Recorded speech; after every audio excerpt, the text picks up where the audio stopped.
Prophet Marchello Currence back at it. So this video basically is going to be this. We are justified. Those who are being gang stalked. You are justified with calling America your enemy. It's just another country. Now I know for some people it's bigger than life. America is bigger than life to you because maybe you're rich. Maybe you got a lot of money. You know, maybe you've been to Disneyland a million times. Maybe you've been to Hawaii a million times. Maybe you've been to Vegas a million times. And it's just bigger than life. America's just bigger than life to you. But to many of us, America really ain't never done nothing for us. It really ain't never done. I mean, we lived a average, mediocre life, just like anywhere else in the world, like a third world country. We lived like everybody, like all around the world, like how everybody else live, and with injustice. Look at all the injustice in the world. It's many people here that never experienced equality. Let that just ponder that. It's many people here that never experienced equality. It's some people that died because of inequality. It's people that died as far as racism.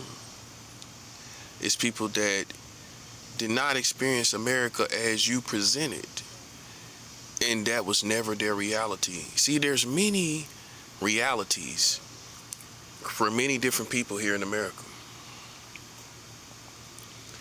Now, the one they try to sell you on is the one that you see on TV. The one they try to sell you on is the one that is all in the videos, like Suge Knight would say, all in the videos. I just apply that to everything. All in the videos. And that reality is not for everybody. And everybody's not going to experience it. So I want it to be understood. I want you to hear it from the horse's mouth, right? I want you to hear it from the horse's mouth. I have nothing to do with America. And I'm going to take what I need from America. This medication, oh yeah, I'm going to take that. Then you send an American military, veteran military, to put a sickness in my body? Yes, you did. So I'm just going to take this medicine, and I'm not going to be grateful for this medicine. No, I'm not. Grateful to medicate myself for something you put in my body on purpose? Come on, man, that's pathetic. That would be pathetic of me, wouldn't it? Well, I'm grateful for this medication after you put sickness in my body on purpose. I'm just grateful to have the medication. Don't that sound pathetic? Sounds like a real man saying, I'm going to just take it. I'm going to just take what I need. Don't that sound about up to par as far as a real man? That's how I feel. I'm just taking what I need from these Americans in this government, in this community, in this system, as far as this system goes. I'm just taking what I need. So that's my attitude. Everything I get is spoils of war. It's spoils of war. So that means nothing, before you even get started, nothing that you give me as Americans out here in this system is going to pacify my anger, because it's the anger of a grown man. I know that because I'm black and Asian, and black don't crack, and I'm South American too, and that don't crack. You might think something wrong with me. I'm autistic or special needs because I look young in my face. You know, it's a form of racism. Even from other people in America that's black. You know, you look at me like I'm autistic. Why? Because I'm black and Asian and I look youthful? That's what it is.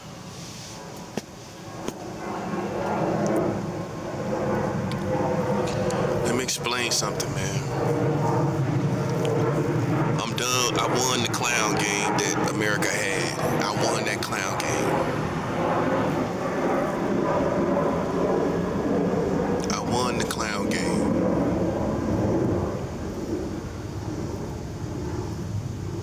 been won the clown game, and like how you see America is not how I see America. It doesn't. That part of America doesn't affect me. Whether it be your military, whether it be your police, whether it be whatever you boast of, many of us do not experience any of that. So we don't we don't see America that way. We don't see America the way you see it. Many people live in poverty right here. Many people live in suffering and pain right here in America. So how you think we see this country?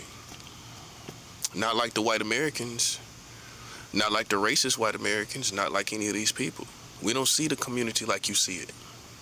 And I stand on my own. This is my own. This is not anybody around me, any of my loved ones. This is my perspective on my own. I stand on my own. Everything I get from you people that's called America, it spoils a war. It's not going to change my attitude. Because I know you tried to make everything hard as possible against me, and I know that. Now listen, I haven't come to my senses. I've just come out of the situation.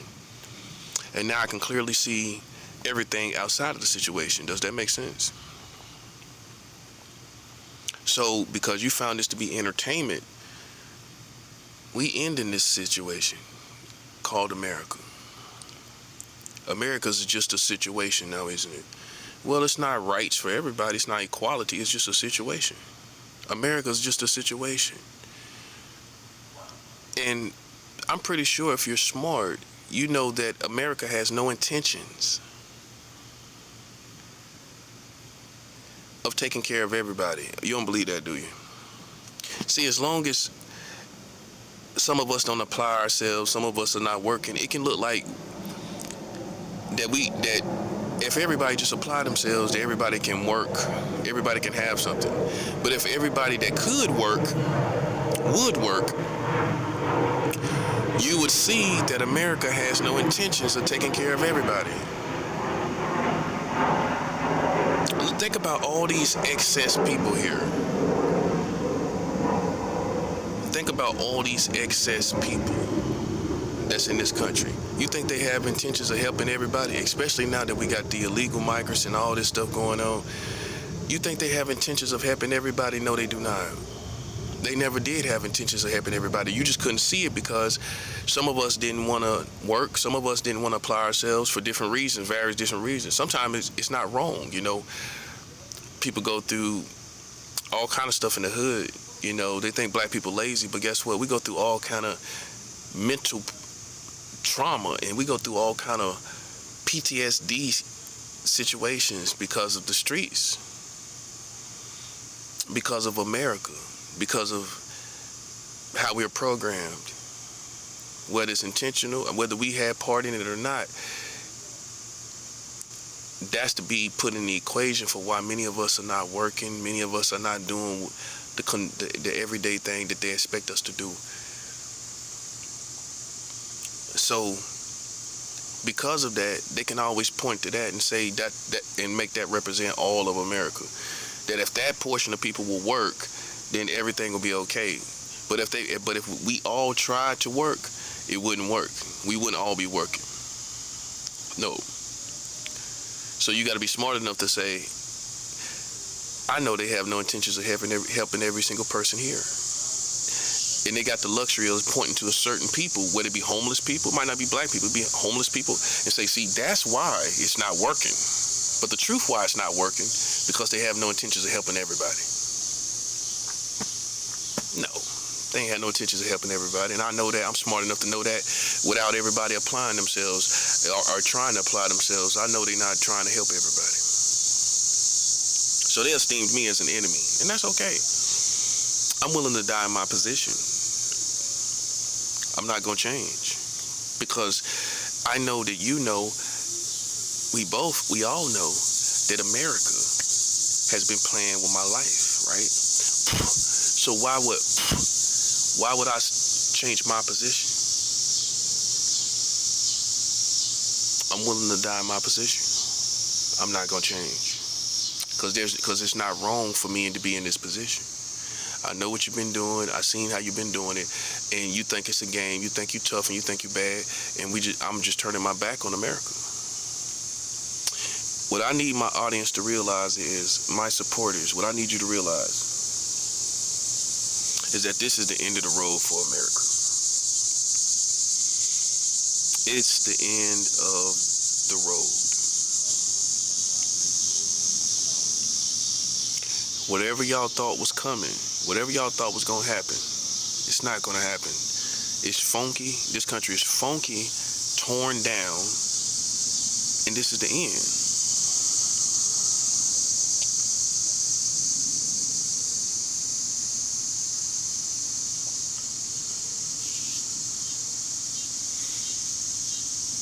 This is the end. Now, for those who have been focused on the corporate America, the corporation of America, the structure that everybody confides in and trusts in, I want you to look at its other things that you did not consider.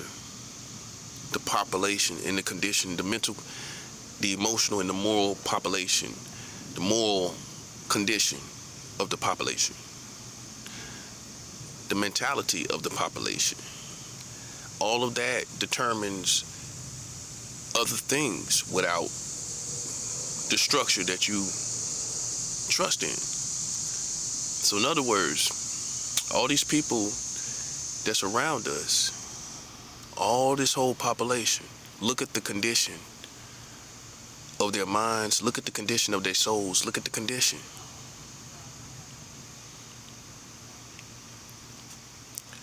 What I want you to understand is this, man.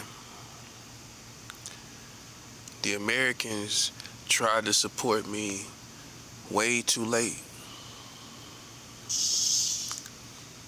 I'm talking about the Americans out there. Now, those who support me directly with money, food, and goods, salute to you. But for the people that, once you've seen something happening to the country, once you've seen certain key things take place, now all of a sudden that's corny, that's the corny pop culture of America, and it's not allowed here. So ain't no lames here. You can't jump on the bandwagon and say, well, now we're with him. We're with him now. See how corny that looks? Just keep the same energy. That's all I'm asking. If you listen, have self-respect and keep the same energy. Everybody know how these people was that out here in America, how they was against me, and then we start winning. See, listen, whether I live or die, this all ends. That's the beautiful thing. And the older you get, the more you're ready to rest anyway. It's not suicidal. It's just some people like me come to terms with the completion of life better than others. Some people do not accept the completion of life, which is when one's life is going to end, they do not accept the completion of life, and I do. Some people struggle against death and the completion of life their whole life, and all you do is make yourself miserable for something that's inevitable, something that we can do nothing about. And some people, they come to terms with the completion of life. I'm one of those people. I don't struggle with the completion of life.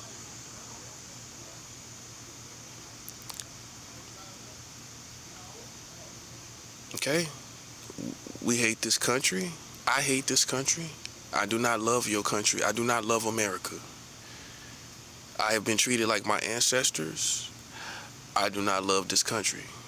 I don't have a bone of love in my body for this country. See, you need to see people like me so that you can wake up to the real America and how it really is. Because as long as you look at Jay-Z and these rappers, you're going to think, oh, well, black people doing good. Really? Black people doing good. When the last time you been in the hood? When the last time you been in black neighborhoods? Besides that, when the last time you been around a black family?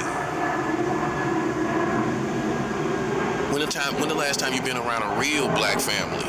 Not the family that got a tennis court in the backyard. No disrespect, no hate on that. Not the family that got the tennis court in the backyard. We ain't talking about them type of black families. There's plenty of them out there. Not the tennis court family. Not the black tennis court family. When the last time you've been in a real black family? With the struggle. With people struggling. The worst thing you can do is play around somebody struggling, bro. Like, I don't care nothing about these people out here in America. I don't care. I want you to know very clearly, I am a man of God, and this is how I'm lined up. Does that make sense? I'm lined up like this. I don't care about these people no more. And why should I? I'm not benefiting from this community. The only ones that love it is the ones that's benefiting. And that makes sense. The ones that love it is the ones that is benefiting. We don't love this country. And I ain't begging. I'm not begging for no money. I'm not begging for you to help me. And I'm not going to kiss nobody's butt. See, many black people, you was waiting. Oh, listen, many of you was waiting for me to kiss your butt, and it ain't going to happen. My dad taught me one thing. He ain't teach me a lot, but I say that respectfully. But he did teach me, don't ever kiss nobody butt. Don't these Americans out here. Don't ever, this is what it applies to. I'm never gonna kiss your butt. If you're black, I'm never gonna kiss your butt because you feel some type of way about how I've been carrying myself and what I've been talking about and how I feel about you. It ain't gonna change, and I ain't gonna kiss your butt. Because I know you the one started all these problems. I'm talking in real time. I'm talking about real issues. And you tried to save face. You trying your best to save face, but it ain't working. It's not working. See, the truth is, I'm gonna tell you what really happened. You came out here as like Americans, as black teenagers. You came out here like black teenagers. Now, if you're cultured as Americans, you know exactly what picture I'm painting, right? You don't need me to elaborate more on that or expound that any further. They came out here like ratchet black teenagers, and they got their butt handed to them as a community of black people. That's what happened. It ain't no secret. We all know it was black people behind it. Just in case you think I didn't know, I just had to play chess so that people wouldn't know, so people could see that you was the antagonist and that I wasn't really racist. But we know you started this, so I had to play chess, because if I was heavy-handed, you know what I'm saying, or I was full of hate, then people would have just not took me seriously and said I was a racist. And you could have had a field day with me. But once I realized I had to play chess, which means, nah, I can't get malicious, I can't get hateful, I can't get bona fide racist. I can't get like that. I gotta let them bury themselves. I gotta let them hang themselves. I gotta let them incriminate themselves. And that's what I did. Now people feel, no matter how much money people got, this collective community of black people was the reason why all this stuff happened. Now, am I against black people per se? No, but it's a war that many people won't understand. It's a war between the righteous Africans and the wicked Africans. That's the war that's going on. And if you're on the outside and you're not even black, how would you possibly understand that? How would you possibly be able to see that this is a war between righteous Africans? You don't even know what a righteous African is, do you, as Americans? What's a righteous African? No, I didn't say a Christian. I didn't say a Muslim. Because that's what blinds you. Half of y'all think y'all Christians. I said a righteous African, holy Africans. That's a better term for it. You know what a holy African is? A righteous African. You ever seen one as America? You ain't seen a righteous African, a holy African, have you? So you see how it's all written. You don't even know what half the equation is as Americans. Our side of the equation, all you know is wicked Africans. And many of you have called them wicked. But you don't know the righteous Africans. The righteous African is the holy Africans. That's who's offended in this situation. And in white America, you wouldn't even know these girls wouldn't even know where to start. You wouldn't even know where to start with understanding this war. And that is the war. It's not what you want it to be. It's what it is. Which means there are some Africans that are wicked, that are using witchcraft against me, whether I'm right or wrong, whether they feel like it's more easier to kill me and let the country go on. But I feel like the country ain't nothing no more. And that's how God feels. This country ain't nothing no more. So it's a lost cause, right? And it doesn't make sense for it to go on. When you see little kids dying, even though it's our enemy, we're going to point out that it's still a lost cause. Does that make sense? When these kids are dying, even though they're our enemies, I couldn't help but notice it's a lost cause when all these kids are dying. Then the little girl died at the daycare, 7 years old. So why would you feel like this country should go on? That's what we're talking about. Once you see 7-year-old girls die, right? Why would you think this country should go on any further? How could you find satisfaction in my death or someone else's death when you're losing 7-year-old girls? You see my logic, right? You've already lost 7-year-old girls, which means you lost. If you lost the life of a 7-year-old girl, you didn't lose. You ain't already lost between me and you. You don't see it that way, do you? See, for those who practice hoodoo, let me explain. I'm gonna be saying this moving forward. For you who in Charlotte, you don't think I know any better. You practice hoodoo with an H, right? Hoodoo is what you practice, right? Well, let's talk about the highest ranking practitioner of hoodoo, which is Dr. Buzzard. I know about Dr. Buzzard. Do these white folks know about Dr. Buzzard? The original Dr. Buzzard? Do Donald Trump know who Dr. Buzzard is? Why he act like he know who the culture is and he know who 50 Cent is? I don't care about that. Do he know what the witchcraft that we used in our community as black people, not Ozzy Osbourne. See, white folks think they the only ones use witchcraft. Donald Trump probably think that's white folks that use witchcraft. Oh really? Oh really? You just wasn't educated. And there are people, man, that I don't agree with them, but they feel like so much has happened to them as black people, they just gone off, and that's why they use witchcraft. They just use witchcraft because of all the stuff that has happened to black people. You got them type of folks. They don't use it because they want to be evil. I mean, look around.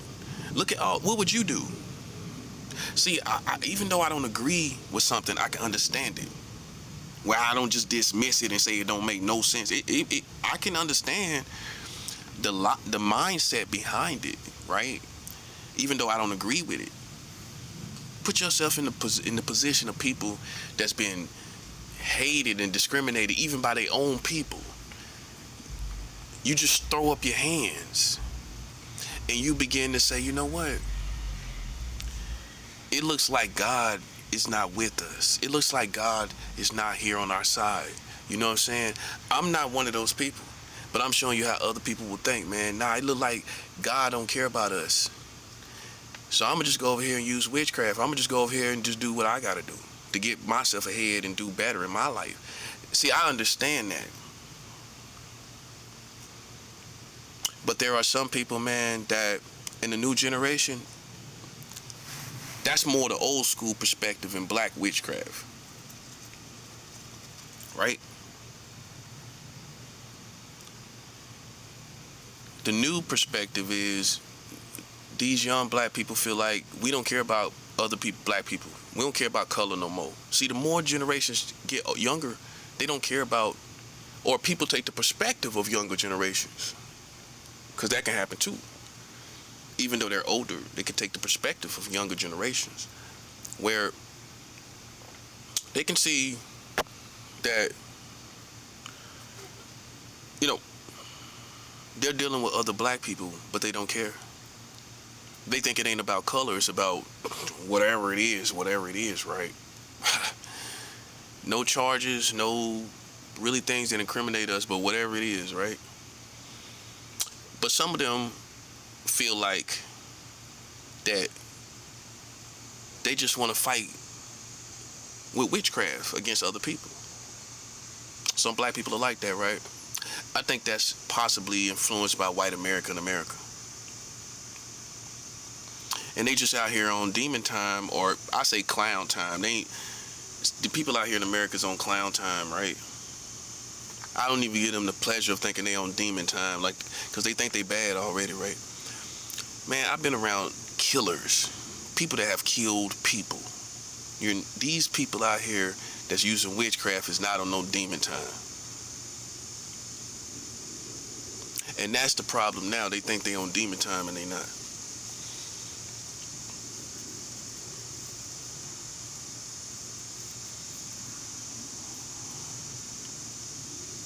But this war is what makes black people liable as a collective community. It's a tricky situation because the righteous Africans have to deal with the wicked Africans, and we got to deal with America. We got to deal with America, and we got to deal with the wicked Africans. And that's it. I mean, you know, imagine me having anything to do with any of these Americans. Imagine that.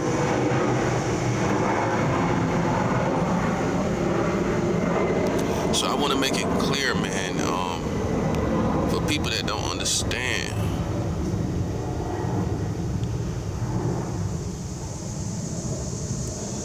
I have nothing to do with America.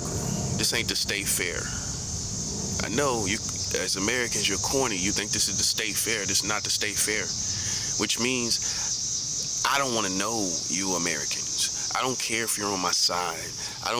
Listen, you know what I care about? Cash money.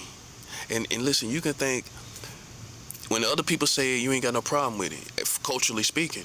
But when a righteous man say he about cash money, he's one of those prosperity teachers. So what are these rappers? Prosperity rappers. They prosperity rappers, ain't they? Well, Public Enemy wasn't prosperity rappers. LL Cool J wasn't a prosperity rapper. You got straight up prosperity rappers and everybody dancing around shaking their funky butts to the prosperity rappers. But soon as somebody that's a righteous man's talking about money, he a prosperity preacher or teacher. No, I live in the real world where you gotta have money to survive. To even wipe your butt with tissue, you gotta have money. That's what type of man I am. The one that realizes you need $1 to wipe your butt. You need $1 to even wipe your butt. What you gonna wipe your butt with? That's why people are as serious as they are about money. It ain't no game. We want money. That's right. I don't want camaraderie. I don't want friendship with the Americans. I don't want no alliance with the Americans. And I don't care how they take it. As a real man, I don't care how they take it. We want money. Because money is survival. Now, if you're simple-minded, you think we're greedy, you think we, even needy. No, it's a necessity. It's a necessity to life. And imagine me caring about the people that got in my way and try to stop me from getting what I need to survive. That's a necessity to life. Imagine me having any compassion for them and their families out here in America, and they stood in my way and try to stop me from getting what I need to survive. And what I need, that's necessity to life. Imagine me caring anything. No, be human for a minute. Don't hold me to a double standard. Let's be human for a minute. Let's be human for a minute. I know it's hard for you as Americans that's like animals, but let's be human for a minute. Let's let's be human for a minute, right? Would you care anything about people that's playing in your face like you seen them playing in my face out here in America? Putting a STD in my body on purpose. The black community and the Freemasons conspired to put an STD in my body on purpose. The person told me, they gave it to me, that it was for something I did when I was young, which is the worst thing you could tell me, because that makes it totally invalid, actually. Something you was young, something you did when you was young. Bro, that's the perfect excuse, is that you was young for anything you did. That's the perfect excuse. Ain't no better excuse. But this is the validate. That's the reason that for them that validate them to do something to me. Let me explain something, man. When I got that STD in my body, that was everything. That was all debts paid in full. Which means for the past 6 years, after I was diagnosed, right? After I was diagnosed, right? That means everything is liable after I was diagnosed. Because ain't nobody gonna say that you getting an STD in your body by the Freemasons. The Freemasons put HIV in my body. They sent somebody on a dating app to befriend me and move me to Fort Lauderdale, Florida, when I was here in North Carolina back in April 2019. From March to April 2019 in there, right? I went down there April 2019.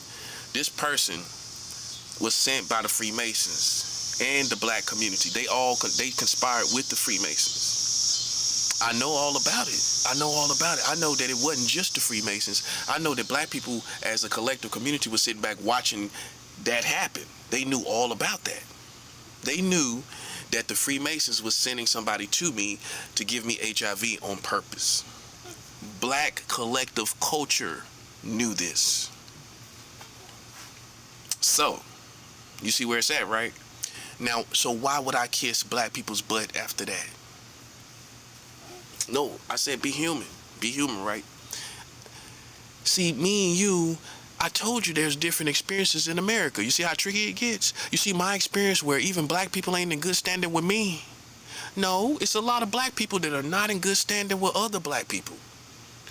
It's a black collective community that's not in good standing with other black people that they have wronged as a collective effort and community. Besides gang banging in the streets, other stuff. Well, they may have felt like you was a sellout. The reason why they thought I was a sellout, because I listen, I refrained from embracing them and didn't want nothing to do with them while they was gang stalking me. See, what happens is, let me explain something with gang stalking. For the human person, the average human person, gang stalking by a certain ethnicity is going to make you withdraw from that ethnicity that they're using. So maybe it's the ethnicity that you are as a person. Maybe it's your same ethnicity that's gang stalking you. Maybe it's the ethnicity. Maybe it's the ethnicity that maybe think that you offended them. But whatever the ethnicity is, whether it's your own ethnicity or the ethnicity that thought that you offended them in some type of way, you're going to refrain from embracing that ethnicity in wisdom. If you see a whole bunch of black people, when you first start getting gang stalked, that's against you. I'm talking about you could have grew up like I did. I grew up in North Carolina. So, I mean, the odds that I'm racist and I'm from Charlotte is just slim to none, right? I could see if I was from the middle of America, Kansas or something. I'm from Charlotte. How am I going to be racist?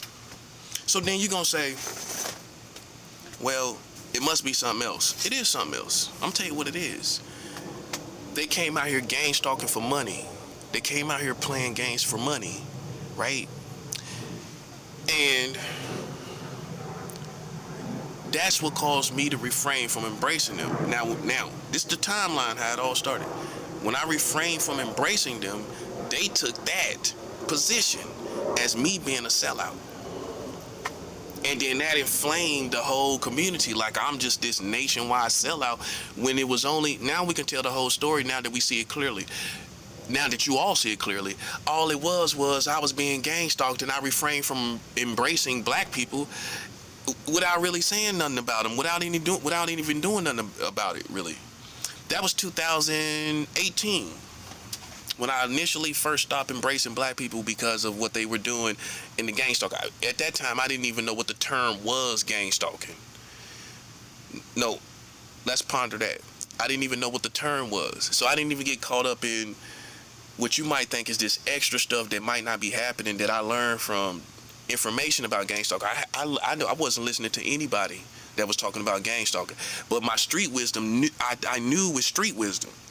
Without the internet, out here in the jungle, without the phones, without the internet, without any information, I knew with my intuition that it was black people playing in my face. I didn't need nobody to tell me that. I didn't need to go listen to targeted individuals for me to see a specific type of people move in a certain way.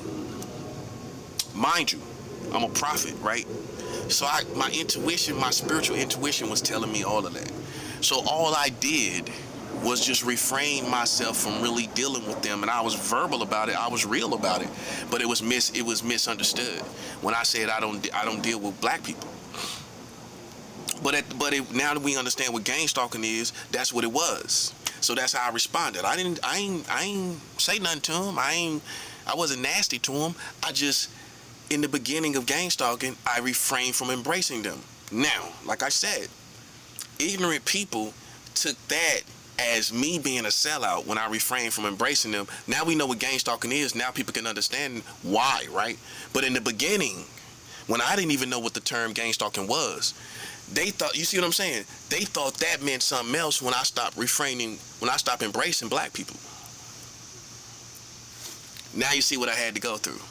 So for black people, they felt justified with putting an STD in my body because he's a sellout. A year later, 2019 is when I was diagnosed, right? Okay, so 2018, let's go back and review. I refrained from embracing black people because they were gang stalking me. A year later, I'm esteemed as a nationwide sellout, so they had no problem with conspiring with a black man to put an STD in my body. And how I know that's what the case was, he told me himself, this is for something you did when you was young, but that's a lie. What it was butthurt black people going with ratchet information. That's what was the catalyst for the situation. Not nothing I did when I was young.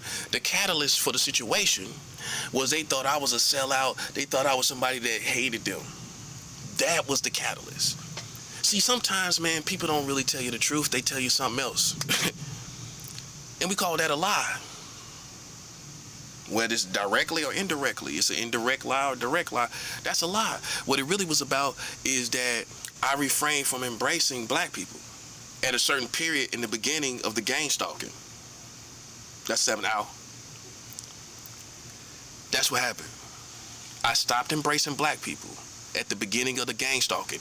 That was misperceived and misunderstood. I got esteemed as a sellout. But now we know what it is. Now you wouldn't feel that way. You see what I'm saying? Almost 10 years later, 8 years later, you would understand now. But put yourself back in 2018, 2019. That's what happened. So you see what I went through. So man, that explains it to white folks and Hispanic and Latino folks. I hope you're listening. Because see, that's whether you like it or not, whether you're on goofy time, you're on clown time, as Hispanic or Latinos, let me tell you something. You can't change that narrative. You can't change that reality of what happened. Now, we can sit here and play games. You can try to make up a million different realities. But when it comes to me and the situation you're dealing with, you cannot make it what you want it to be. You can't make this what you want it to be. You can't make me out of some crazy person, some monster. You know what I'm saying? You can't make me out of something you want me to be. Now, if you're a clown, that's what you're going to try to do. Okay? Now, if you're real, as a real Mexican or a real Latino, you're gonna take heed to what I'm saying to you. Okay? These people was mad that you call African Americans or black because I refrained from embracing them. That's all it was. I wasn't saying nothing on the internet. I didn't even have an active YouTube page. I wasn't really on Facebook. And if I was, I'm just kicking the reel like everybody else kicked the reel. It was nothing that if you got good understanding, you could say, well, I think he's racist. It was ratchet people that got a problem with you saying anything. It's ratchet people that got a problem with you with any kind of issue that you might have with black people. Them type of people. That's what was leading the pack. People that just any type of issue with black people. Now we're a little more advanced as a whole community. Ain't nobody really coming out here if you have an issue with black people. They gonna keep it 100. They say, well, you know, we understand our own people. Yes, now you do. Now you do. But then you didn't. See, there's advancement, there's evolution that people go through as a people. Now, you know, you'll find good black people that say, well, we understand how ignorant our own people are.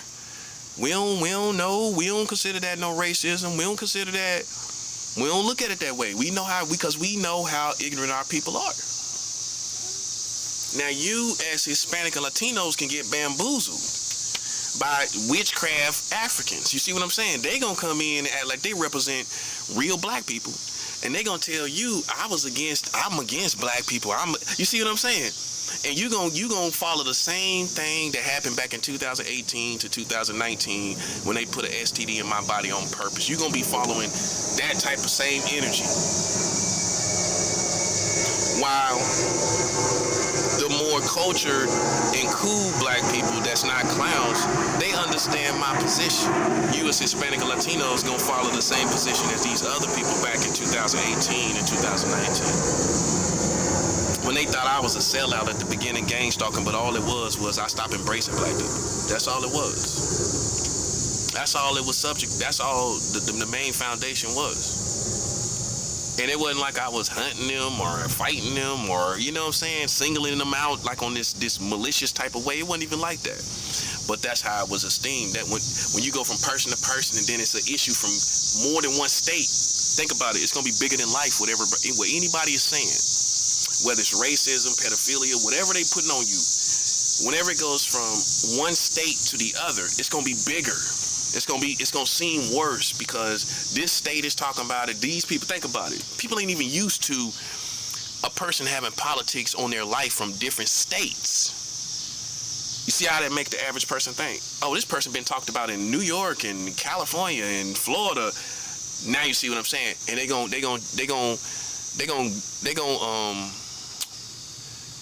come at you with that type of energy, like you're some nationwide sellout type of person. You some nationwide person that's against black people. You see what I'm saying? And that's gonna make the effort stronger and harder against me. And that's how it's been.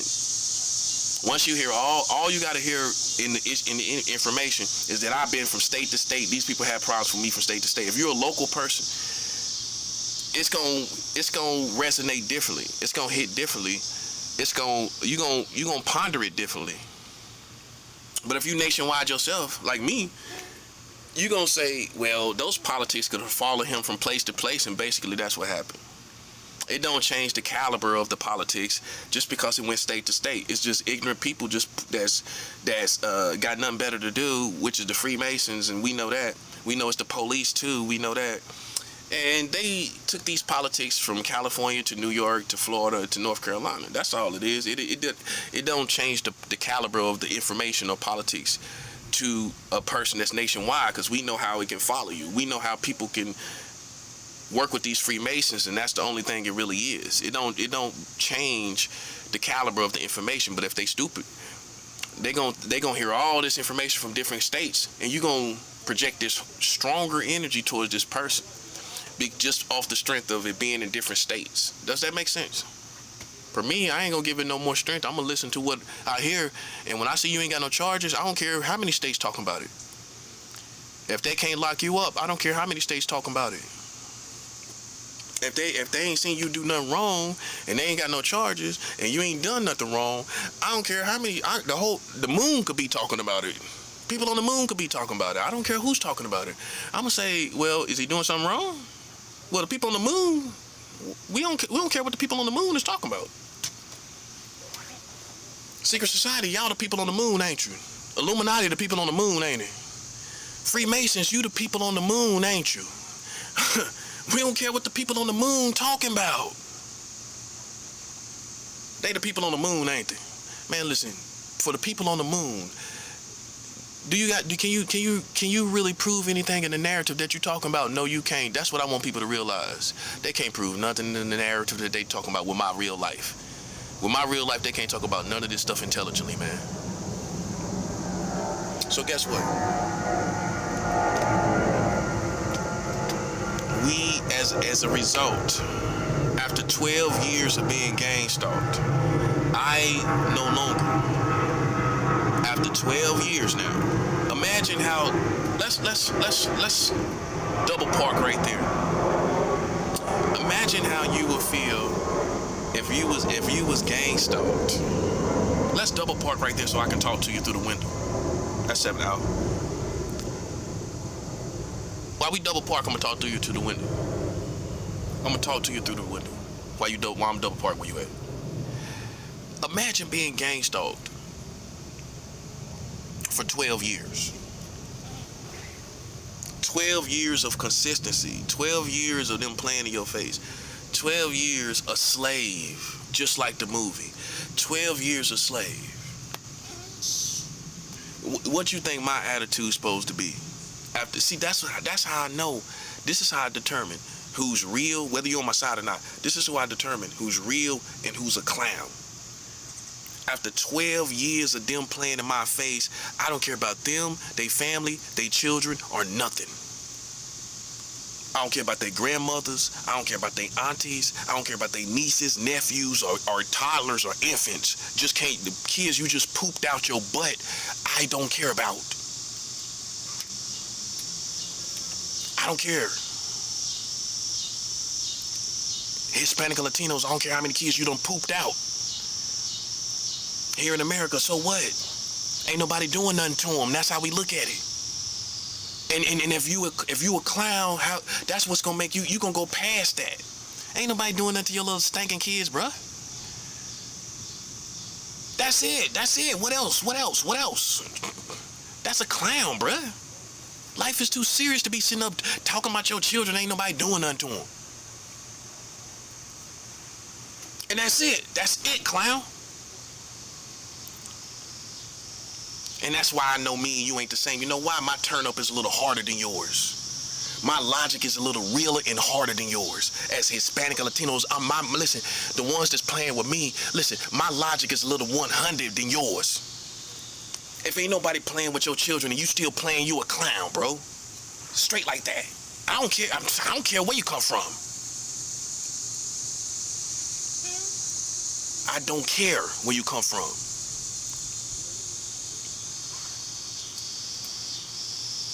So what? We ain't scared to die. I ain't scared to die over here. Ain't nobody scared of you. Ain't nobody scared of you.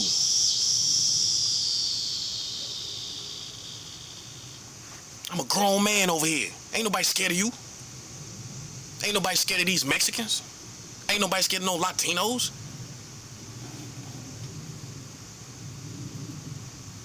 What you want to do? What you want to do? You want to be 100 or what you want to do? You want to die punk? What you want to do?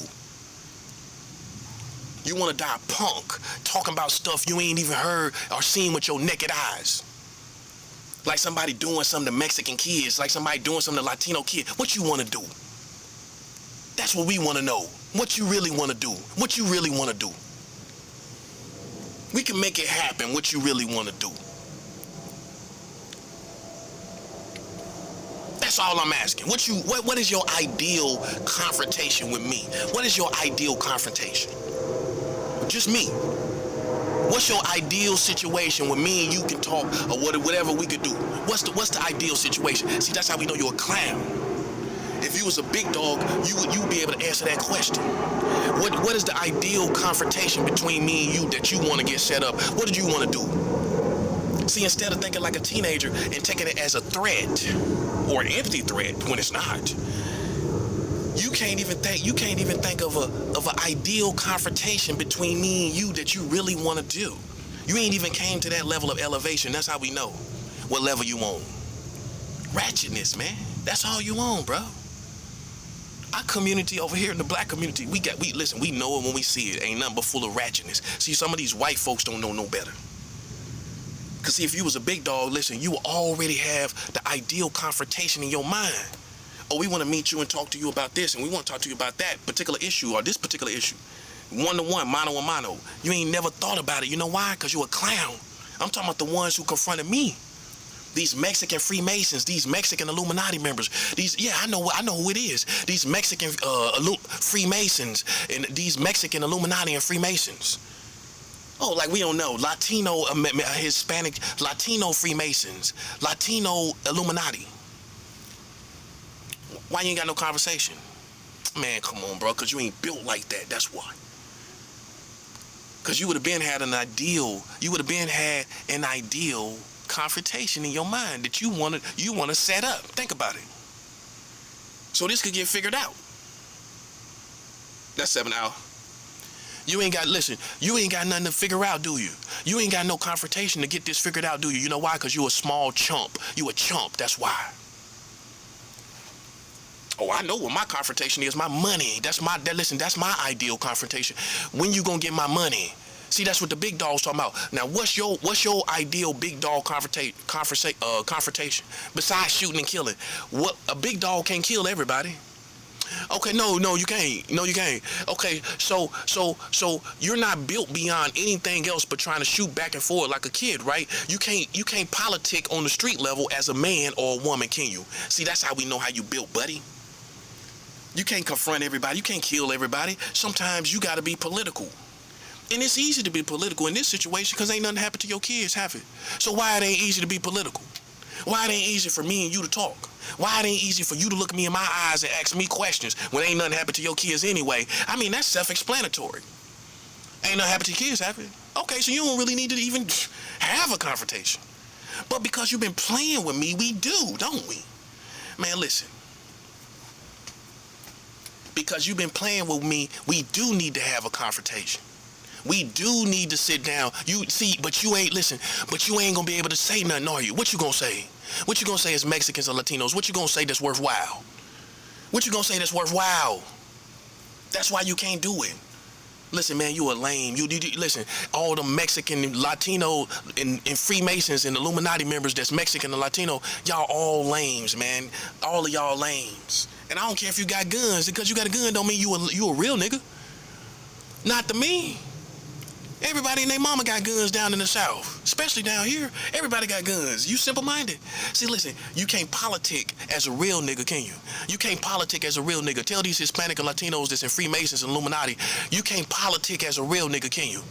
All you can do is go and manipulate the community and everything. That ain't politicking as a real nigga.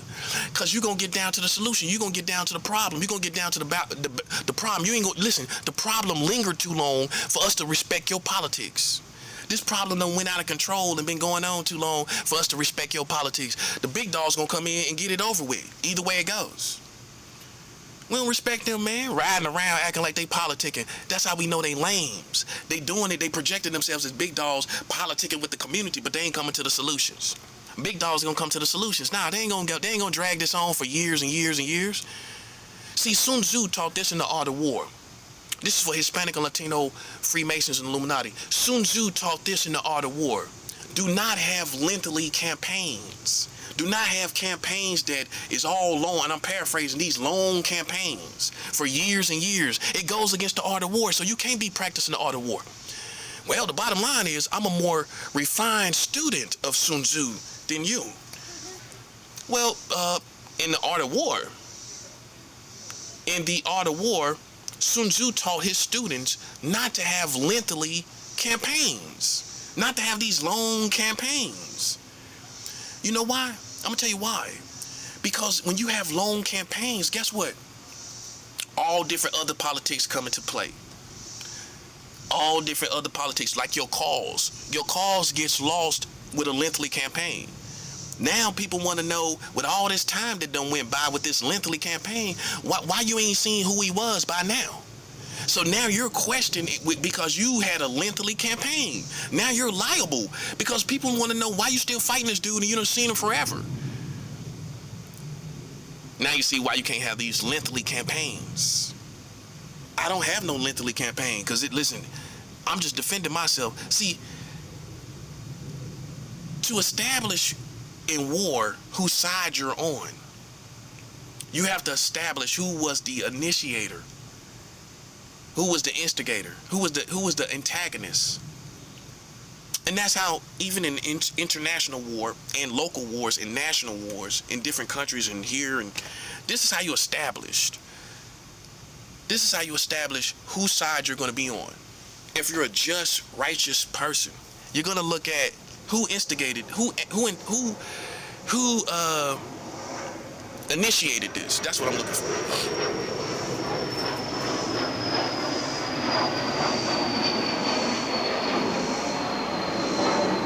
Who initiated this? The Americans. The Americans initiated this against me. So how you gonna be on their side and they initiated it? This is why everybody on my side, because they realize that the Americans out here that's playing with me, these Americans out here, right? That's what we talking about. These Hispanic or Latinos, you ain't even, listen, what a Mexican got to do with a black man? And I'm not racist, I'm just being real. How have we ever, when have I ever been in your community for you to even say I did something to you? Now you see what I'm saying? I ain't even been among your people like that. So you see how corny that looks? You see how corny that looks? Listen, I don't care if you got guns, I don't care what you got, bro. Corny is corny. Corny is corny. I don't care how many guns you got. The gun is irrelevant, right? Makes sense. I don't care how many guns they got. It's a corny position. We want to know why. Listen, how you think we see you as real? What? Oh, I get it. You supposed to be bad, don't you? You supposed to be bad, don't you? Don't you realize you playing with a prophet of God? You supposed to be bad. Man, we'll wash up this whole community. Let alone you. We'll wash this whole thing up. I got credibility as a spiritual person. This is not the game you want to play with me, buddy. I'm not afraid to die. I was out there in the streets and you ain't do nothing. I was out there in the streets and if you want to smoke, you listen, I was out there. I just got burnt out. I just got tired of it. I feel like I outrank you as Charlotte, as Americans. I outrank y'all. Imagine me going back and forth with people and like young as 25 and all of that. I started seeing people like 25, late 20s. No. Listen, man, I don't know if you understand how old I am. I'm 45 years old, right? That means I can have a child that's 25 years old. Do you realize that? Maybe in all your corniness, maybe in all your goofiness, maybe in all your silliness, you didn't realize I'm old enough to have a 25-year-old child. I'm old enough to have a 25-year-old child. I could even have a 30-year-old child. I mean, yeah. I could have a child as old as 31. Me, not me 31. I could have a child as young as old as 31 years old. Being that I'm 45.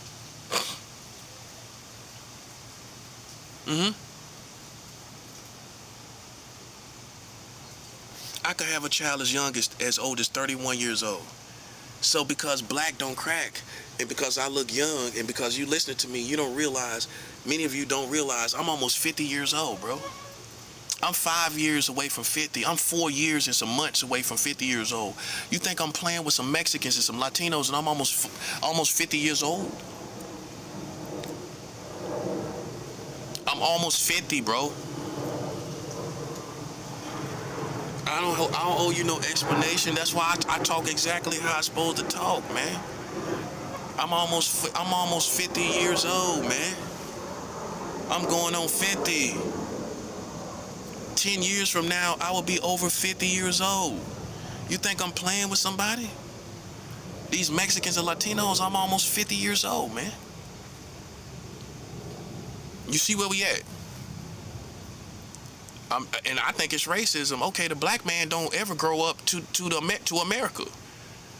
He's a boy. I'm a boy to everybody, right? That boy, no, I'm 45, I'm almost 50 years old. See, you gotta demand your respect. See, we got a whole different struggle in our community. When black don't crack and you're healthy looking and you look good, listen, they think you're a boy because you look good. Black don't crack, they think black on crack is a boy. Black don't crack, they think I'm a boy because black don't crack. Listen, you tell me they ain't racism? Oh, it's based on my race? It's based on the genetics of my race. I've been taking my vitamins all my life. But see, they didn't know that. So I look like one of the Egyptians where I took care of myself all my life. I look like one of the Egyptians. I'm preserved. My skin, my face, everything is preserved because I took my vitamins all my life. So I look like one of the Egyptians, but because the Americans are so worn down and torn down, you know what I'm saying, out here where people are 30 years old looking like they 55. These police walking around looking like they 55 and they 38 years old. Listen, listen. I took care of myself. I took vitamins every day. I did what I was supposed to do. Not the Flintstone vitamins either. I took the real man Centrum vitamins. Everywhere in my 20s. That explains why I'm preserved, just in case you don't know. Now you see me properly. See, you a clown, man. That's what we know. Listen, we know you a clown as Americans. Stop playing. You can't even see people clearly for who they are. I'm preserved like an Egyptian. Many of these black people, you ran down. Listen, I'm preserved like an Egyptian, and you got me. You thought I was autistic because I look young. Oh, let's keep it 100. Because I look young and everything, you thought I was autistic. No, I'm like an Egyptian. I took care of myself. I took my vitamins in my 20s. I didn't wait till I was 42 and start taking vitamins. It's too late. It's wear and tear already in place. I took vitamins when I was a young man. You didn't know that. How could you know that? You don't know me. So now you see me clearly. Clown. Suckers, lames, losers. Now you see me clearly. I'm a preserved African man that took my vitamins when I was in my 20s. I took care of myself. But you didn't perceive it that way, did you? You didn't look at it that way. Oh, he looks artistic. Why? Because I ain't ran down like these Americans eating McDonald's every day? Eating chicken sandwiches, McChickens every day? You ate McChickens every day, didn't you? You had a McChicken, listen, you had a McChicken restaurant near your house, didn't you? We're going to call McDonald's a McChicken restaurant. You had a McChicken restaurant near your house, didn't you? You had a McChicken restaurant near your house, didn't you? You thought it was cool to eat McChickens every day. Now you look ran down. At 38 years old, you look like you're 55. Listen, you done got ran down, didn't you? And I'm preserved like an Egyptian. I expect you to be first in line. All these pro-black people to understand black don't crack. And then if I take the vitamins, listen, you supposed to understand exactly, and you supposed to articulate it just like me. Oh, he's preserved like the Egyptians.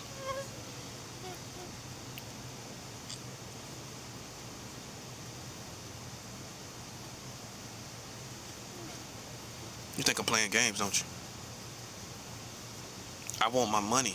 You hear me? I want my money. It's Friday afternoon. I should have money. That's right. Am I entitled? No. Well, I know when somebody owes me money. How about that? Oh, it's one thing to be entitled. It's one thing for people to owe you money. And like people say, when the people owe you money, you ain't never broke. I ain't broke. People owe me money. How I'm broke? You ain't never broke when people owe you money. Huh?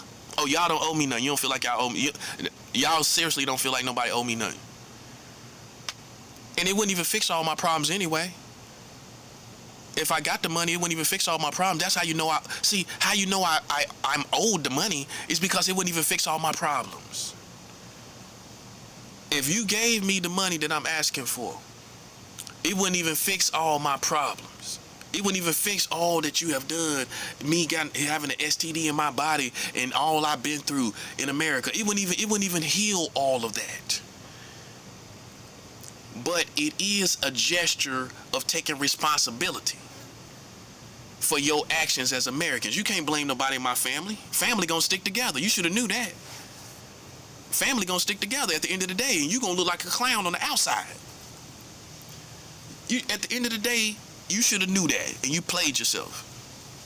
You should have knew family was gonna stick together. Now look at you. Well, somebody in his family. Well, we don't care about that. We don't care about that. See, you thought I was gonna be against them forever. You thought. Listen, yeah, you did. Let's talk about it. That's 7 hours. Listen, you should have knew once family talk, love is gonna come right into play. Soon as family see each other and talk to each other, it's all of that stuff is over. That's how it's supposed to be. That's how you know you got family, got love between family members. As soon as they see each other, ain't even no beef.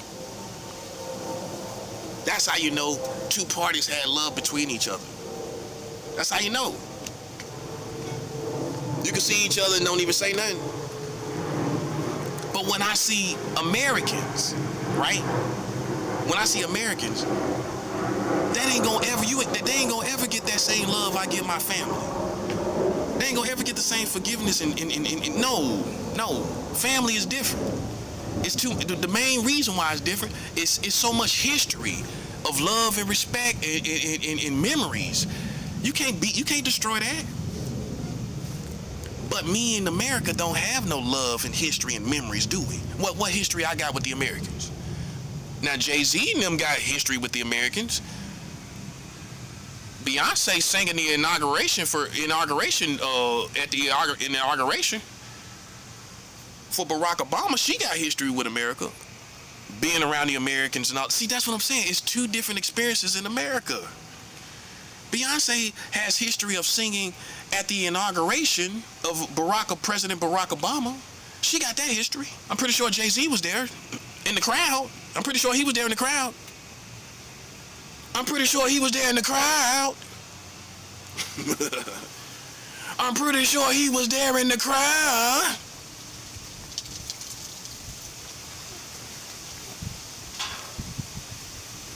Listen, man. Listen. You should have known it's always black people that's always feeling some type of way about America. And 2026 ain't no different year than all these other years. It's always gonna be people like me that got a problem with America that's black. It's always gonna be like that. It ain't gonna never change. It's always gonna be some black people talking on the same energy like this year by year. You can go back through any year and you can find them. You can find people just like me every year, just in case you think we all done changed, we all done made it. We ain't all made it. You know how we know? Because look how people talking. They got the same language as me. You can go back year after year and see it. So now I'm one of them people that America owe money. Yeah, they owe me money.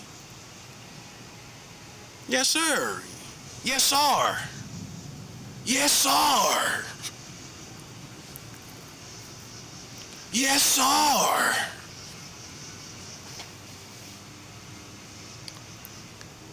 Listen, man. I want money. I don't want camaraderie. I know it rhymes. Camaraderie, money. Listen, I want money, not camaraderie with the Americans out there. We don't want camaraderie with America. For what? All they done, we want to chill with them now? With these Americans out there? Come on, man. Stop playing. The only camaraderie we care about is with our family and loved ones. Let's keep it real. Now, and that's how you need to think. If you being gang stalked, you only want camaraderie with your family and with those you love. All these other people, we don't want no camaraderie with them. I don't. It reeks of racist white America, white supremacy in this country. It's everywhere. You can't get away from it. It's in the barbecue. It's in the barbecue smoke. It's in the barbecue sauce. white supremacy and racist white America, listen, it's in the barbecue sauce. It's in the barbecue sauce, ain't it?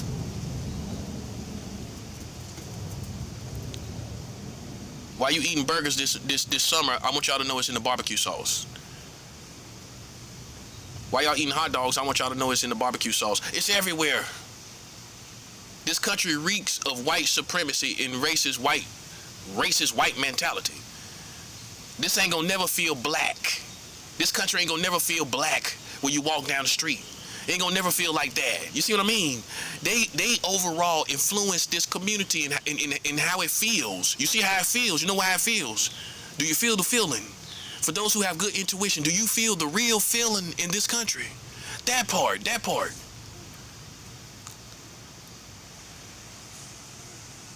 I am now on the side of my ancestors.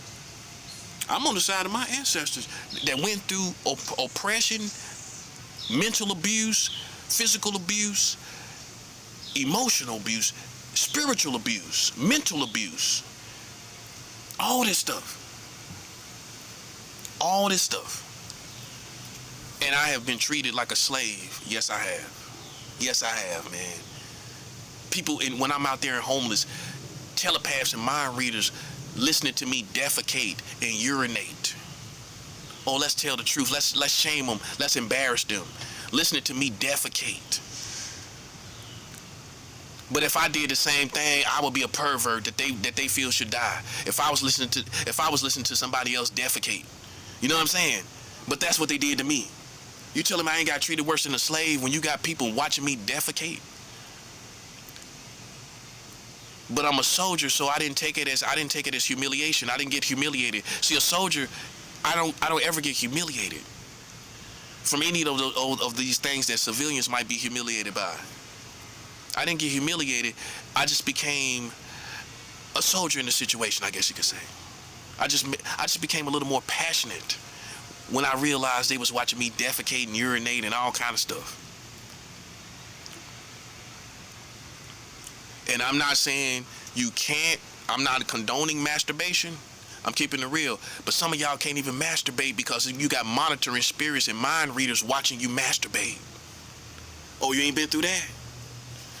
If you high ranking and they talking about you had a good orgasm. Oh, you ain't been through that? Okay. These mind readers and telepath networks, which I'm sure you're very aware of, sitting back watching people ejaculate and masturbate. Some of y'all, listen, you start masturbating because the mind readers was listening, didn't you? You ain't even want to do it. Many of y'all have been gang stalked so bad, they watching y'all masturbate. And now you done gave it up. You listen, you so disgusted. You don't even want to masturbate. Playing psychological games while you're doing it. Trying to make you think of your family. Trying to make you think of other people around you, kids and everything while you masturbate. Oh, I'm putting them to shame. I'm embarrassing these people for what they've done. See, if you don't say nothing, they'll have their own little dark closet secrets with what they've been doing to you as far as psychological warfare while they gang stalking you in your private places, in your home quarters. Playing around your mind while you laying in bed, playing around your mind while you trying to sleep, playing around you with your family, acting like you feel some sexual feelings towards your family. That's all foolishness. That's what they doing to people. And I'm just speaking for the voiceless. I'm speaking for people that they know they going through it. You know you're going through that. See, I'm gonna tell you what's gonna happen, man. I believe in carrying arms. I believe if you think I'm a cartoon, you think I'm playing games. Listen, I grew up shooting guns. I'm from North Carolina. I grew up shooting guns very early in my life. Okay? Do I need to say anything else? I don't have a problem with neutralizing targets. I just want you to know that, just in case you're on goofy time out here in this community. And you think we listen. What I've been telling y'all the whole time is that this generation that I'm from, Generation X and Millennials, I'm from two generations, Generation X and Millennials. America never faced us on the battlefield. They only dealt with the baby boomers of black people and the silent generation and everything back, right? They never faced, this is the first time they really officially faced my generation on the battlefield. And it's a whole different ball game. So for you white folks, you racist white folks, let me explain something to you. I'm willing to die in my position. You ain't gonna see me humble myself in a pathetic, humiliated way, like people used to do, like you had my ancestors doing. You ain't gonna never see me do that. I take my last breath before I bow down to a funky, racist white man. I take my last breath before I bow down to you. Because now that we have evolved as humanity, we realize your doo-doo stank like everybody else's. You ain't nothing. Your farts stank like everybody else's. You stank like everybody else. These white people stank. You stank like everybody else. And now we realize that you're not so supreme after all as white Americans. And this generation, you ain't faced us on the battlefield. Like many of us say, let me tell you something that on the behalf of my generation, what we usually say are younger. We couldn't have been in slavery. You know why? Because we would have rose up and destroyed the slave owner in the plantation. We wouldn't have been in no slavery. My generation, we too crazy. Ain't no way in the world you would have been beating on me and I would have been a slave on the plantation. My generation, it stopped at my generation because we started becoming aggressive warriors from the culture, the music, all the shooting that we learned from other people. All the killers we start hanging around. See, we start hanging around killers. See, the generation before us, they wasn't hanging around no killers. You know, not the slave generations, not really a lot of the baby boomers. You know, they wasn't really around no killers. My generation is the first generation. We started being around killers and everything, the shooters and everything. People out there shooting people, killing people. We was influenced by that heavily, right? So see, if you're slow as white Americans, you didn't realize that. You didn't realize the generational experience, different experiences in different generations. That's 7 out. Yeah, where we the first generation is Generation X. Listen, we was around killers. You think we scared of you? That's why now you get what's happening. You see, you so slow as white Americans and Americans, you didn't realize you was facing a whole nother generation of black people. You approached me like I'm a slave, like I'm gonna sit down and take it. Knowing we ain't built like that, knowing that ain't gonna happen. So what you need to know is, listen, I'm the first generation that will fight back on a whole nother level. As you can clearly see, well, I don't care about your kids, I don't care about your family, I don't care about your grandma, I don't care about your aunties, your uncles, your nieces, your nephews, and all of that in between. As white America, I don't care about none of that. And anybody with you, anybody with the Americans.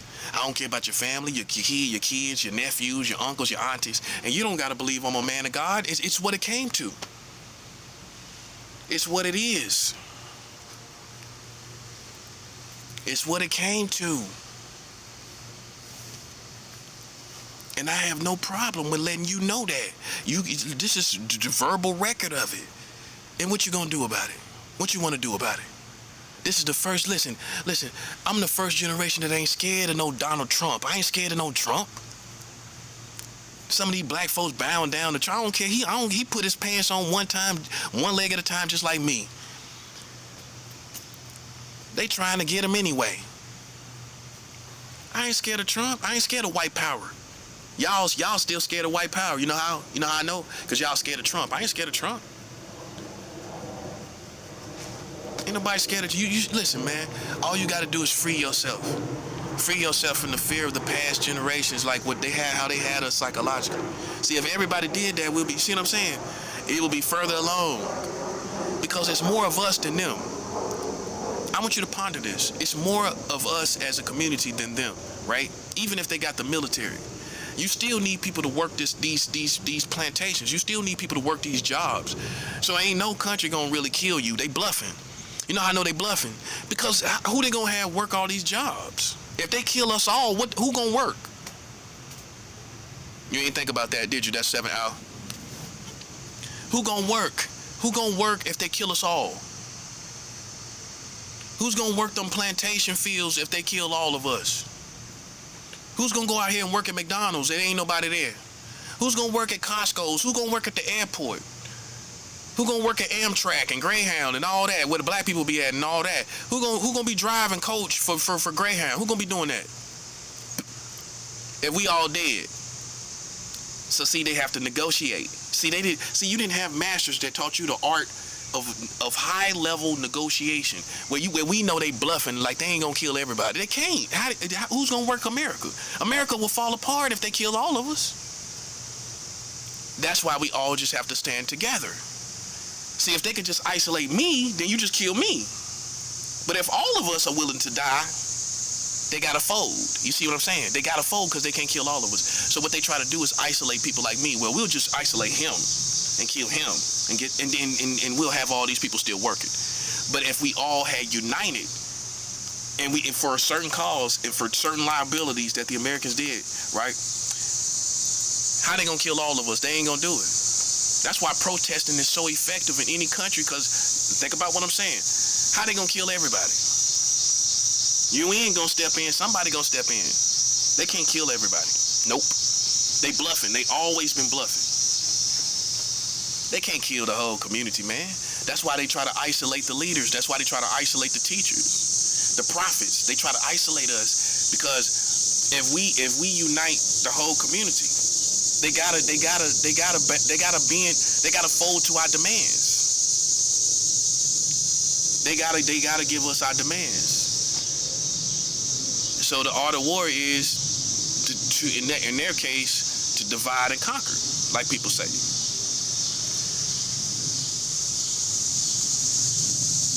Everybody know how America is, and I don't care about these LeBron James. No disrespect, LeBron James and all these people that's living successful. That's them.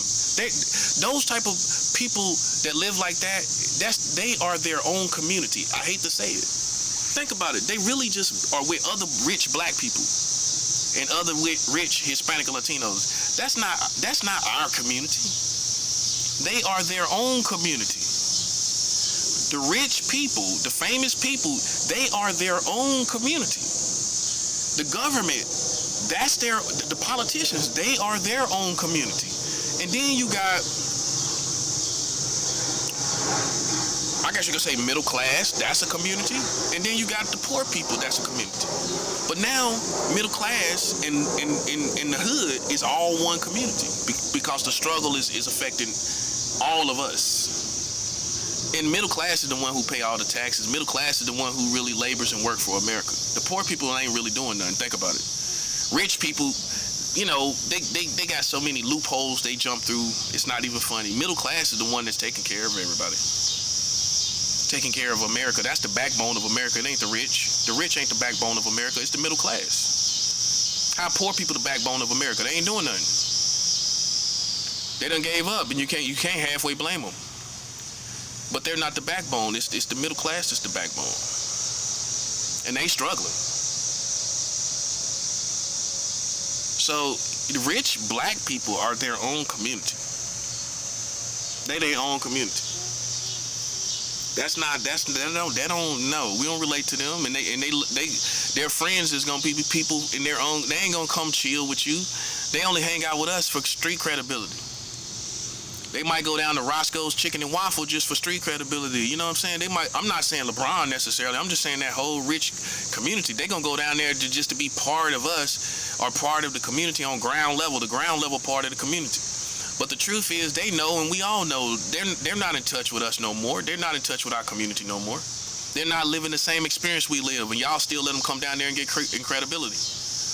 If it was me, if a rapper was naming a certain neighborhood, I would sign contracts when he started name dropping the neighborhood to take care of that neighborhood. Because that's what made him successful. Look how many rappers are successful just for name dropping a certain neighborhood, and they gave him credibility and they got him taken seriously as a rapper. Why y'all don't pull up contracts and have them sign contracts that as soon as you start name dropping everything, at a certain point you're going to give us certain percentages. You're going to do certain things for us. Pull up contracts and draw up contracts where they do certain things for the communities that they name drop. And that's what made them successful. That's what gave them street credibility. Every one of them done it. You name them, they have done it. And in 2026, it couldn't be me. I'm gonna say, hey man, listen, we ain't gonna extort nobody. You ain't gotta check in. No, we ain't gonna do that. We gonna pull up legal documents. If you come out of this neighborhood and we support you, because that's gonna be hand in hand. You gonna come out here doing videos, like Suge Knight say, all in the videos. You gonna come out here all in the videos out here in your community, and that's what made you credible. That's what made you get taken seriously. So you don't think this is a business transaction? I think so. If we're investing in you to give you street credibility, you come out here hanging with the community and everything, you don't feel no need to do something consistently for us. That's a business transaction. Think about it.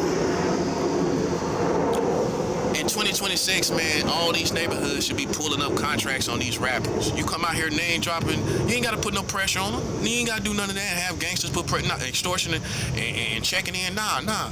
We just going to pull up contracts. But see, you got to have proper leadership. You got to have proper leadership to do that. You know what I'm saying? To really have that in place. You pull up.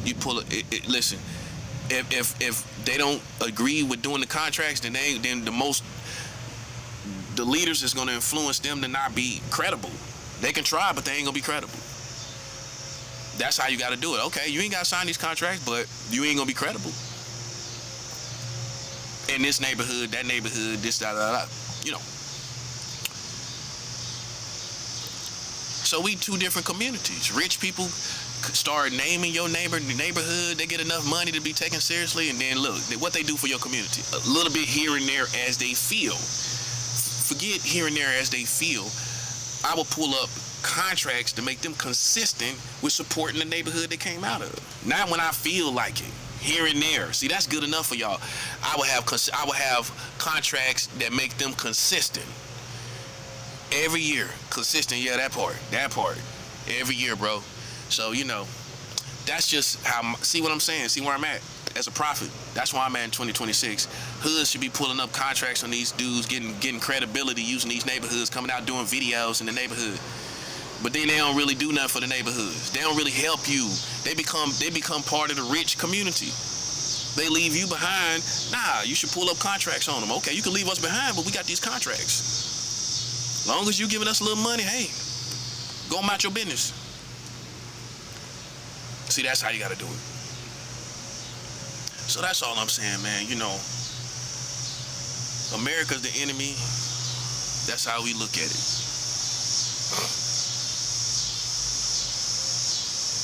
America's the enemy. You look at these rappers as that's an investment. That's an investment. Yeah. We gonna pull up contracts on y'all, and y'all start naming this neighborhood. We gonna pull up contracts, and y'all gotta sign these contracts. We ain't extortion. No, you shouldn't have a problem with it. If you respect this leadership, you respect this hood, you shouldn't even have a problem with that. If you coming out here, and getting credibility, that's not looked at as a transaction. It is. That is a transaction. You could almost say that's a legal transaction. You out here getting credibility, that's a serious situation. You ain't look at it like that. Just keep it 100. You ain't look at it like that. So look, man, I'm not with these Americans. I just want my money. You think I'm gonna change my attitude, but I'm gonna tell you something you was not anticipating, or neither did you understand, that you are facing spiritual war with Generation X and the millennials of America. You ain't dealing with the baby boomers and silent generation and everybody after that, the great generation and the lost generation of America. You're dealing with Generation X and millennials and everything younger. And ain't no way in the world you're gonna try us like based on how our ancestors were tried and everything like that. Come on, if you see your ancestors in images over and over again, you gonna let them try you just like that? No. See, we seen too many images to get tried like our ancestors got tried. They ain't had nothing to go off of, you know, that penetrated your psychology over and over again. These images of black people being hung and black bodies, and you know what I'm saying, songs about strange fruit like Billie Holiday. See, we got all that to go off of. You see what I'm saying? And that's gonna fuel your fire, man. That look, listen. I'm willing to die in my position. I'm willing to die in my position, bro. That's all it is. It ain't gonna change. It ain't gonna see. You see what I'm saying? See, you started out talking about whatever you was talking about, but now it has become an issue of discrimination against a black man. Yes, it has. When you ain't got nothing to do, when you ain't got no charges, I know you want to hang on to, as Americans, the narrative of what you think, and you silly for it, and you goofy for it, and ain't nobody thinking about it. Ain't nobody thinking about it for you. We ain't thinking about that for you. You thinking about that by yourself. We ain't thinking about that for you, right? I'm gonna tell you what, man. Listen, y'all gotta understand. This has become a racial situation. This has become a racial discrimination situation, and we don't care nothing about no psychology. See, that's how we know white supremacy behind it, American supremacy, because they trying to find a shred of information on you, intellectually, psychologically, but they married children. They married children now. Imagine that, them challenging me. That's why we consider it a race war. We consider it a race war. That's what it is. It's a race war. That's all it is. And I'm gonna fight like my ancestors. Just cause Jay-Z ain't going through it don't change nothing. So you gonna look to Jay-Z and say, well, Jay-Z ain't going through it, so what? It's still a race war. It's still discrimination. Whether Beyonce or Jay-Z is going, it don't matter. You can show me all these people in Hollywood, Kim Kardashian and Kanye West and all them people over there, it don't matter. None of that matters. That's smoke and mirrors to the real world we live in as far as the experiences that we experience in America. That's smoke and mirror, because we don't experience the same thing, so we get deceived thinking we are esteemed the same way. We're not esteemed as Kanye West. We're not esteemed as Kim Kardashian or Jay-Z or Beyonce. We're not esteemed like them. That's the bottom. That's what you need to look at. You're not esteemed like them. The police pull you over, you get thrown down in the car, thrown down under the muffler. You under the muffler. Your head is under the muffler. They got your head under the muffler, don't they? You think Beyonce head gonna be under the muffler? You think Jay-Z head gonna be under the muffler? Well, he got a new haircut. His hair can be under the muffler now. He got a new haircut. His head can be under the muffler. You think Jay-Z head gonna be under the muffler because he got a new haircut? No, his head is not gonna be under the muffler of the police car, of the police cruiser. But your head, me and your head can be under a muffler of the car, of the police cruiser. Listen, police gonna treat them differently. Police gonna treat the Jay-Z and Beyonce differently. They got your head under the muffler. They got your head under the muffler. They got your head under the muffler.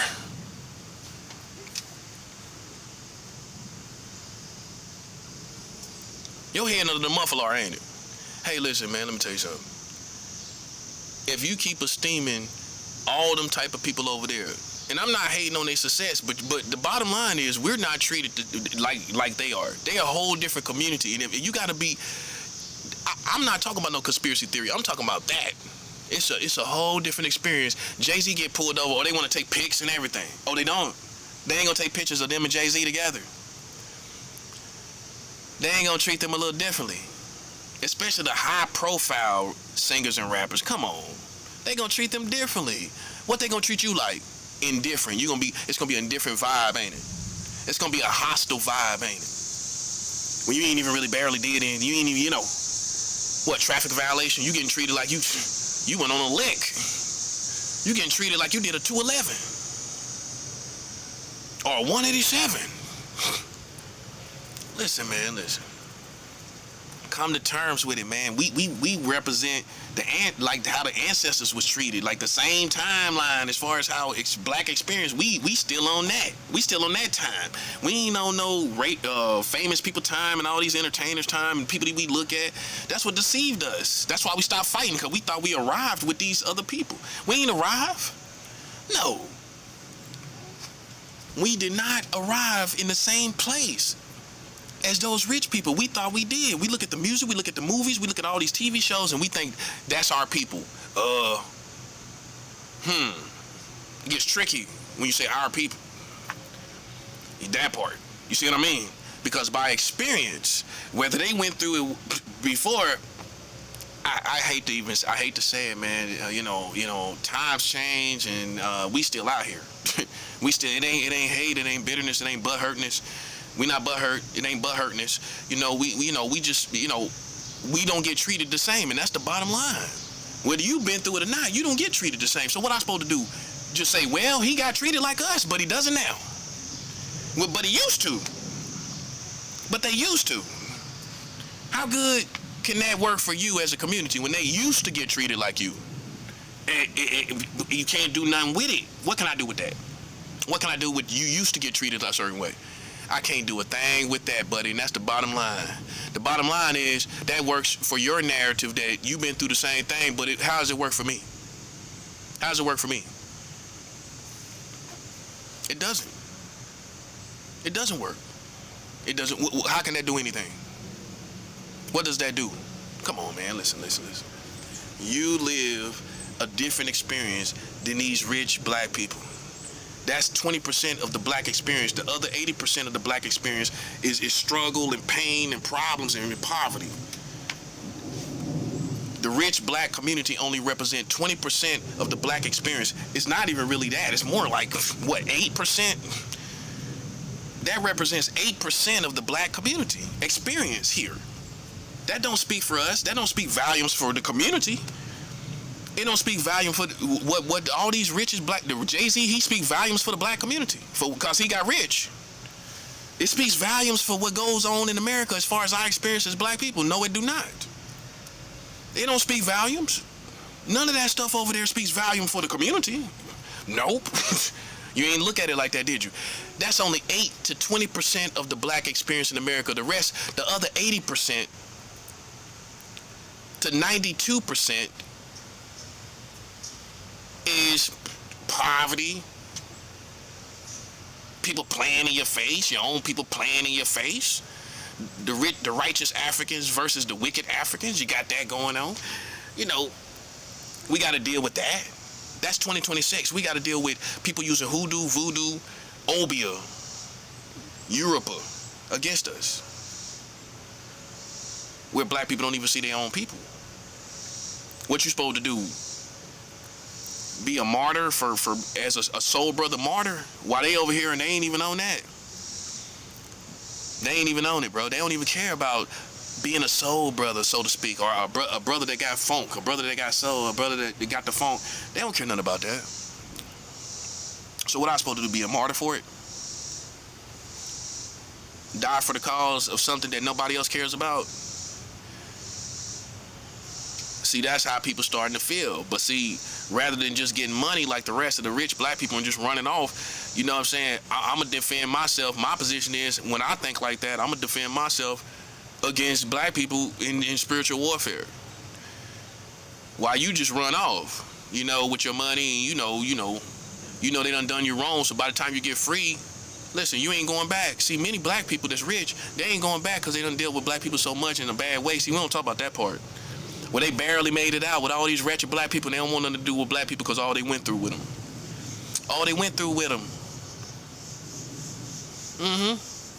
That's the truth. That's half of it. You ain't going back because all the stuff you experienced, and you don't want to be around it. You don't want to be around them based on all you experienced. Oh, that ain't part of it? Oh, it is. See, white people couldn't possibly know this. Hispanic and Latinos barely could probably understand and know this for sure, right? So then how we got the same experience is what I'm saying. Mexicans got the same experience as black people. Why we don't see Mexicans killing people on the news?